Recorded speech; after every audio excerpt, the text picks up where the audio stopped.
ನಿನ್ನೆ ಕೇಳ್ತಿರೋದು. ನೀನ್ ಯಾಕೆ ನನ್ನ ವಿನಿ ಅಂತ ಕರೆದೆ? ಅದು 3 ದಿನದಿಂದ ಮದುವೆ ಮನೆಯಲ್ಲಿ ಅವನ ಜೊತೆನೇ ಇದ್ದು ಅವನ ಹೆಸರೇ ಬರ್ತಿದೆ ಅಷ್ಟೇ. ನೀನು ನೋಡ್ಕೊಂಡು ಗಾಡಿ ಓಡಿಸು ಪ್ಲೀಸ್.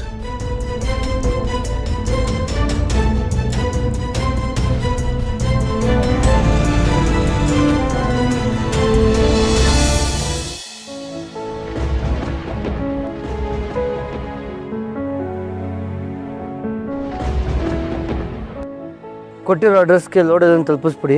ಸರಿ ಸರ್. ಡೋರ್ ಕ್ಲೋಸ್ ಮಾಡಿ. ಬಾಸ್ ಬರ್ತೀನಿ. ಎಲ್ಗೆ? ಏನು ನಿನ್ ಕ್ವಾರ್ಟರ್ ಡ್ಯೂಟಿಗೆ ಹೊರಟ? ನಮ್ಮ ಸಿಂಹಾಸನದ ಮೇಲೆ ಏನಾನ ಇಟ್ಟಿದ್ಯಾ? ಪಾರ್ಸಲ್ಲು, ಬಾಕ್ಸು, ಚೀಲ ಎಲ್ಲ. ಈ ಗಾಡೀಲಿ ಈ ಸೀಟ್ ಅಂದರೆ ನಮ್ಮ ಹಕ್ಕು. ಯಾಕೋ ಇವತ್ತು ಪಾದಯಾತ್ರನೇ ಗತಿ ಅನ್ನಿಸ್ತಿದೆ. ಬರ್ತೀನಿ. ಸಾಕು ಬಂದು ಕೂತ್ಕೋ.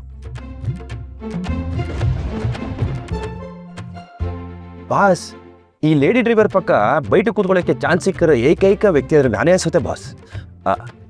ಜರ್ಗಿ ಕನ್ನಡದ ತೇರು, ಆಕೆ ಗೇರು. ಆದರೂ ನೀನು ಗಾಡಿ ಸಕಾಲಾಗಿ ಓಡಿಸ್ತೀಯ. ಪರಿಸ್ಥಿತಿ ಬಂದಾಗ ಆಟೋನು ಲೈಫ್ನು ಎಲ್ಲನೂ ಸರಿಯಾಗೇ ಓಡಿಸ್ಬೇಕು. ಈ ಬಡತನ ಕಲ್ಸೋ ಶಿಸ್ತಿದ್ಯಲ್ಲ, ಅದನ್ನ ದುಡ್ಡು ಕಲ್ಸಲ್ಲ. ತಿಂಗಿ ಟ್ಯೂಷನ್ ಫೀಸ್ ಎಷ್ಟು ಅಂತ ಹೇಳ್ಬಿಡು, ಬಂದು ಸೇರ್ಕೊಂಡ್ಬಿಡ್ತೀನಿ. ಒಳ್ಳೆ ಪಾಠ.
ಹೇ ಕೃಷ್ಣ, ಹೇ ಕೃಷ್ಣ, ಬಿಡಿ.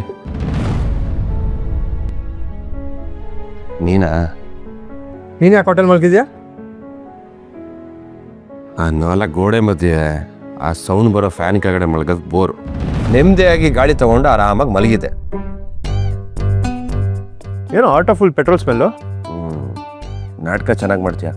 ಡೈರೆಕ್ಟಾಗಿ ಕೇಳು ಎಣ್ಣೆ ವಾಸನೆ ಅಂತ. ಅಷ್ಟೊಂದು ಎಣ್ಣೆ ಹೊಡೆದ ನಿನ್ನೆ? ರಾತ್ರಿ ಎಲ್ಲ ಕುಡಿಲಿಲ್ಲ ಕಣ.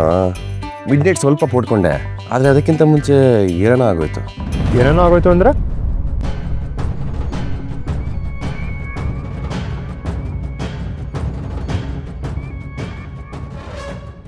ನಾನು ನೆಮ್ಮದಿಯಾಗಿ ಮಲಗಿರ್ಬೇಕಾದ್ರೆ ಇಷ್ಟೆಲ್ಲ ಆಯ್ತಾ? ಹಿಂಗೆ ಗೊರಕೆ ಹೊಡೆಯೋ ಟೈಮಲ್ಲಿ ನಾನು ಗೂರ್ಖಾ ಕೆಲಸ ಮಾಡ್ತಿದ್ದೆ. ಅಲ್ಲ, ನೀವಿಬ್ಬರು ಸೇರಿಕೊಂಡು ಆಟೋನ ಮೇನ್ ರೋಡ್ವರೆಗೂ ತಳ್ಕೊಂಡು ಹೋದ್ರಾ? ಅವಳಿಗೆ ಹೆಲ್ಪ್ ಬೇಕಾಗಿತ್ತು, ನಾನು ಮಾಡಿದೆ ಅಷ್ಟೆ. ಏನೋ ಹಂಗೆ ನೋಡ್ತಿದ್ಯಾ? ಏನಿಲ್ಲ ಬಿಡು. ಹೇಯ್ ಹೇಳ. ಏನಿಲ್ಲ ಬಿಡು. ಹೇಯ್ ಹೇಳ, ಯಾಕೆ ಹಂಗೆ ನೋಡ್ತಿದ್ಯಾ? ಬಾಬಾ, ನಿಮಗೆ ಸ್ಟ್ರಾಂಗ್ ಕಾಫಿ. ನನ್ನ ಹತ್ರ ಕಾಫಿ ಇದೆ. ಹೌದಾ? ಇವ್ರು ಕಾಫಿ ಕುಡಿತಾರೋ ಇಲ್ವೋ ಅಂತ ಗೊತ್ತಿರಲಿಲ್ಲ. ಇವ್ರು ಕಾಫಿ ಎಲ್ಲ ಕುಡಿಯಲ್ಲ, ಫ್ರೆಶ್ ಆಗಿ ಬೇರೆ ಏನೋ ಕುಡಿತಾರೆ. ಏನೋ ಬೇಡ ಬಿಡಿ. ಹೈ ಸುಮ್ಗಿಡ. ಹೈ ಕೊಡ್ರಿ. ಕಾಫಿನೂ ಕುಡಿತೀನಿ, ಕಲ್ಕೊಜ್ಜು ಕುಡಿತೀನಿ. ಯಾರಾದರೂ ಪ್ರೀತಿಯಿಂದ ಏನಾರ ಕೊಟ್ಟರೆ ಬೇಡ ಅನ್ಬಾರ್ದು ಬ್ರದರ್. ನಾವು ಪ್ರೀತಿನ ದೂರ ತಳ್ಳೋ ಜನ ಅಲ್ಲ, ಅದು ನಮ್ಮ ಸಂಸ್ಕಾರನೂ ಅಲ್ಲ.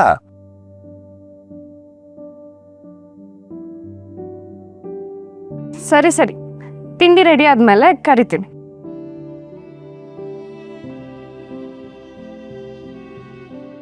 ಏಯ್, ನೀನು ಕಾಫಿ ಕುಡಿತಿರಲಿಲ್ಲ ಅಲ್ವಾ? ಅಪ್ಪ ಇವತ್ತಿನ ಕುಡಿತಾ ಇದ್ದೀನಿ. ಎಲ್ಲದಕ್ಕೂ ಒಂದು ಆರಂಭ ಅನ್ನೋದು ಇರುತ್ತೆ ಅಲ್ವಾ? ಅದೇನೋ ಸರಿ, ಆದರೆ ಕೆಲವು ವಿಷಯಗಳು ಆಕಸ್ಮಿಕವಾಗಿ ಶುರು ಆಗ್ತವೆ. ಆ ವಿಷಯಗಳಿಲ್ಲದೆ ನಾವು ಬದುಕಕ್ಕೆ ಆಗಲ್ಲ ಅನ್ನೋ ಹಂತನೂ ತಲುಪ್ತೀವಿ ಅಲ್ವೇ? ಲವ್ ವಿನಿ, ಸುಮ್ಮನೆ ಹೋಗಲ್ಲ, ಮೆದ್ಲು ಕೈ ಹಾಕ್ಬಿಡಲ್ಲ. ನಾನೇನು ಮೆದ್ಲಿಗೆ ಕೈ ಹಾಕಲ್ಲ, ಆದರೆ ಹಾರ್ಟಿಗೆ ಕೈ ಹಾಕ್ತಿದ್ರೆ ಸಾಕು. ಹಾಂ,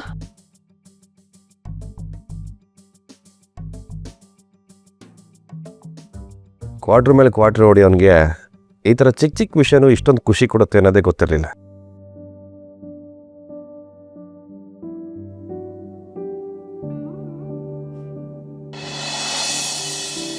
ಅಕ್ಕನ ಸೀರೆಗಳೆಲ್ಲ ಎತ್ತಿದ್ಯಾ? ಹಾಂ ಈ ಬ್ಯಾಗಲ್ಲಿ ಇಟ್ಟಿದ್ದೀನಿ. ಮತ್ತೆ ಬಡವೆ ಬಾಕ್ಸು? ಒಡವೆ ಬಾಕ್ಸು ಈ ಸೂಟ್ ಕೇಸಲ್ಲಿ ಇಟ್ಟಿದ್ದೀನಿ, ಲಾಕ್ ಮಾಡಿದ್ದೀನಿ. ಸರಿ ಕಣೆ. ಏ ಅಕ್ಕನ ಡಾಕ್ಯುಮೆಂಟ್ ಫೋಲ್ಡರ್ ಇದೆ. ಡಾಕ್ಯುಮೆಂಟ್ಸ್ ಎಲ್ಲ ಈ ಬ್ಯಾಗಲ್ಲಿ ಇದೆ ಅಕ್ಕ, ಸೈಡಲ್ಲಿ ಇದೆ. ಎರಡೆರಡು ಸಲ ಚೆಕ್ ಮಾಡಿದ್ದೀನಿ. ಗುಡ್. ಹಂಗಾರೆ ಹೊರಡ್ಬೋದಲ್ಲ? ಅಕ್ಕ ಬಾವಾ ಹೊರಡೇಣ್ವಾ? ಹಾ ಬಂದೆ.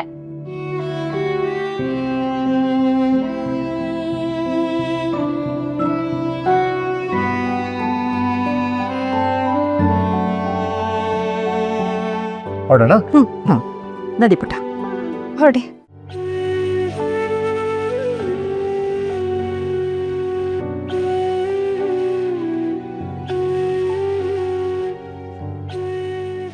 ಒಂದು ನಿಮಿಷ, ನೀವೆಲ್ಲ ಹೋಗಿರಿ, ಬರ್ತೀನಿ.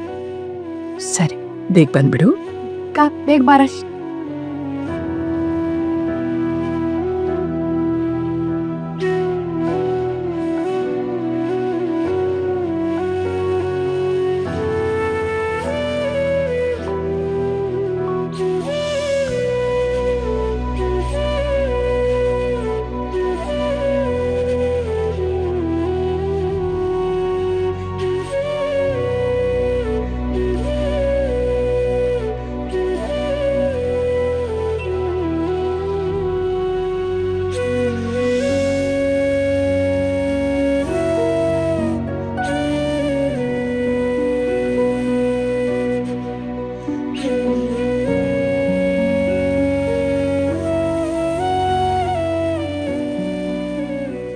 ನಾನು ಈ ಮನೇನ ಬಿಟ್ಟು ಎಲ್ಲೋ ದೂರ ಹೋಗ್ತಿರೋದು ಸುಮ್ಮನೆ ಅಲ್ಲ. ಒಂದು ದೊಡ್ಡ ಉದ್ದೇಶ ಇಟ್ಕೊಂಡು ಆ ಮನೆಗೆ ಹೋಗ್ತಾ ಇದ್ದೀನಿ. ನಮ್ಮ ಜೀವನ ನಾಶ ಮಾಡಿರೋ ಪ್ರತಿಯೊಬ್ಬರಿಗೂ, ನಮಗೆ ನೋವು ಕೊಟ್ಟಿರೋ ಪ್ರತಿಯೊಂದು ಜೀವಕ್ಕೂ ಅದೇ ನೋವನ್ನು ತಿರುಗಿಸಿ ಕೊಟ್ಟು ಅವರು ಅನುಭವಿಸೋ ಹಾಗೆ ಮಾಡ್ತೀನಿ. ಅವರು 2 ಜೀವ ತಗೊಂಡ್ರು, ನಾನು ಅದ್ರ 2ರಷ್ಟು ವಾಪಸ್ ತಗೋತೀನಿ. ನಾವು ಪಟ್ಟಿರೋ ನೋವಿನ 100ರಷ್ಟು ಅವರು ಅನುಭವಿಸ್ಬೇಕು. ಇದೆಲ್ಲ ಮುಗಿದ್ಮೇಲೆ ನಾನು ವಾಪಸ್ ಬರ್ತೀನಿ, ಇಲ್ಲಿಗೆ ನಿಮ್ಮ ಹತ್ರ ಬರ್ತೀನಿ.